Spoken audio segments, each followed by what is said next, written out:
When it's time to replace your wiper blades, an authorized dealer can provide you with the right set for your vehicle, and you can install them yourself in just a few minutes.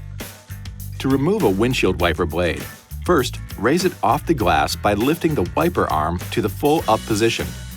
Next, flip up the locking tab to disengage it and tilt the lower end of the blade away from the arm. Use one finger to push the release tab toward the wiper arm and keep it steady while using the other hand to push the blade away from the J-hook and toward the windshield.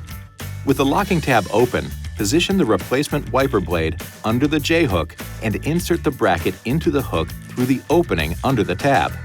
Slide the wiper up until it clicks, and then snap the tab into the locked position. Now, just lower the wiper blade onto the glass and repeat the process for the other side. This video is not intended to take the place of your owner's manual. For complete details and other important safety information, please see your owner's information.